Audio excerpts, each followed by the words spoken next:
السلام علیکم دوستو، آج ہم بات کریں گے پاکستان میں پرواز کے لیے کون سی نسل کے کبوتر سب سے زیادہ مشہور ہیں، ان کی کیا خصوصیات ہیں اور کون سی نسل لمبی اور اونچی پرواز کے لیے مشہور ہے، بہترین سمجھی جاتی ہے۔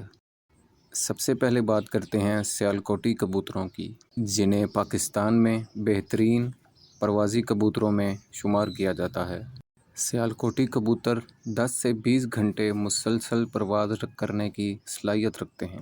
یہ بہت ذہین ہوتے ہیں اور اپنے گھر میں واپس آنے کی بہترین صلاحیت رکھتے ہیں۔ نمبر 2، قصوری کبوتر۔ یہ سخت گرمی میں بھی لمبی پرواز کے لیے مشہور ہیں۔ طاقت، برداشت اور اونچی پرواز ان کی خاص پہچان ہے۔ پاکستان کے ٹاپ ہائی فلائر کبوتروں میں شمار ہوتے ہیں۔ نمبر 3، کماگر کبوتر۔ خوبصورت جسمانی ساخت اور بہترین پرواز، زیادہ اونچائی پر اڑنے اور دیر تک فضا میں رہنے کی صلاحیت رکھتے ہیں۔ سیالکوٹی خاندان کی اہم نسل سمجھی جاتی ہے۔ نمبر 4، امام دین کبوتر۔ لاہور اور قصور کی پرانی اور مشہور نسل، لمبی پرواز، مضبوط جسم اور بہترین واپسی کی صلاحیت کی وجہ سے مشہور ہیں۔ نمبر 5 پہ گولڈن کبوتر۔ پاکستان کے لیجنڈری ہائی فلائر لائن، کئی کامیاب مقابلوں میں اس نسل کا نام آتا ہے۔ دوسرے خون بلڈ لائنز کو بہتر بنانے کے لیے بھی استعمال کیے جاتے ہیں۔ نمبر 6 پہ فیروز پوری کبوتر۔ طاقتور اور برداشت والے کبوتر، پاکستان اور بھارت دونوں میں پرواز کے لیے مشہور ہیں۔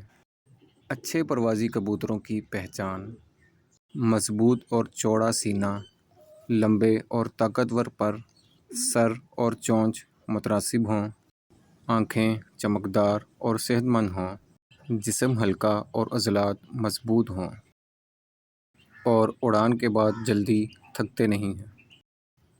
پرواز کے لیے خوراک: سرسوں تھوڑی مقدار میں، صاف پانی اور گرٹ یعنی معدنیات۔